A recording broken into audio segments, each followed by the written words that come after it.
no episódio da ação, que é o vir a ser de algo que não existe, as possibilidades se atualizam e se desatualizam. Elas exercem sua força e perdem a sua força, né? Então elas se desatualizam. E ao se desatualizarem, elas se constituem como coisa e constituem o modo ôntico de ser, né? Constitui o modo de ser de instalação da coisa. Tudo se resume a esses dois modos de ser: o modo ontológico e ao modo ôntico de ser. O modo ontológico é o modo fenomenológico de ser. É o modo de ser que é vivência de sentido. Ontológico remete a um ser que é vivência de sentido. Na ontologia, o ser humano pode ser definido como um ser que vivencia o sentido. Isso é exatamente o que quer dizer em grego ontológico. O ser humano é um ser que vivencia o sentido. Qual o sentido? O sentido ontológico. O sentido que é vivenciado por esse ser que vivencia o sentido. Mas não é em qualquer um dos dois modos de ser que o ser humano vivencia o sentido. No modo ôntico, ele não vivencia o sentido.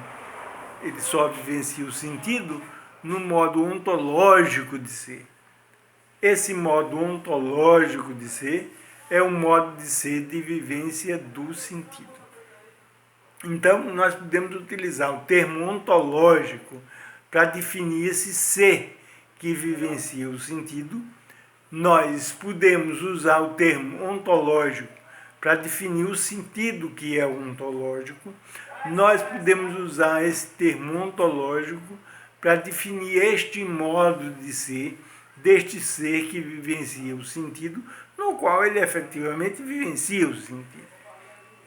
Então, esses são os sentidos, três sentidos pelo menos, do termo ontológico. O termo ontológico é extremamente importante, né? E designa esse modo de ser do ser que vivencia o sentido. Este ser tem dois modos de ser: o modo ontológico de ser e o modo ôntico.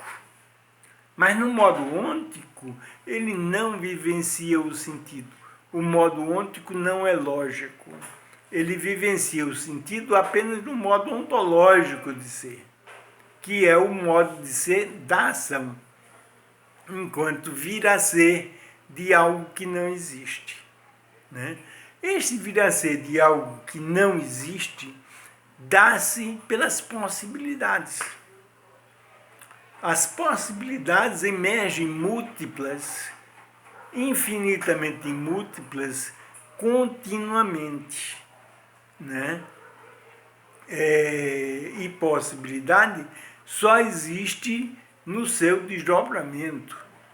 Então, as possibilidades emergem, vamos dizer assim, do ser, neste modo de ser que é o modo ontológico de ser, o modo de ser de vivência do sentido, né? Então, continuamente, nós vivenciamos possibilidades. Essas possibilidades são forças lógicas e forças criativas. As possibilidades são forças plásticas, são forças criativas e que se constituem como fenômeno no processo da ação. As possibilidades emergem continuamente e são forças plásticas, forças criativas que se constituem em logos, se constituem em sentido. E por isso essa constituição é fenomenológica. Quando nós vivenciamos o modo ontológico de ser. E, periodicamente, episodicamente, nós vivenciamos o modo ontológico de ser. Nós vivenciamos o modo ontológico de ser, que configura o que chamamos de existência, como a tensão da possibilidade, que é força. A possibilidade é uma força e, portanto, ela é uma tensão de mobilização. Ela é intencional no modo ontológico de ser, no modo de ser no qual ele mexe, se desdobra e reduz a sua intensidade. Não é? Então, as possibilidades são forças eminentemente criativas. Não são forças no sentido bruto, não.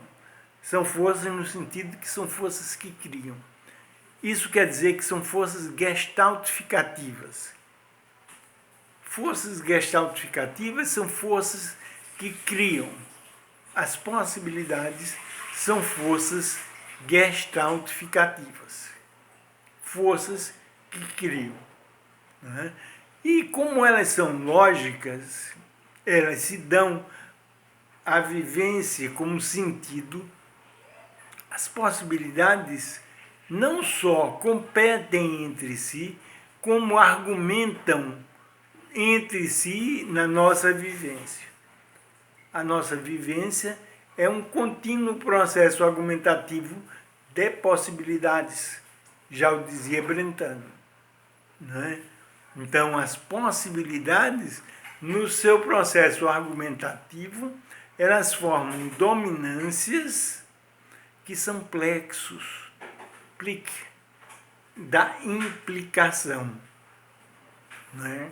Então, a implicação é o processo de organização de dominância das possibilidades a partir da sua competição e argumentação na vivência do episódio fenomenológico existencial da ação, que é o vir a ser do possível, o vir a ser de algo que não existe.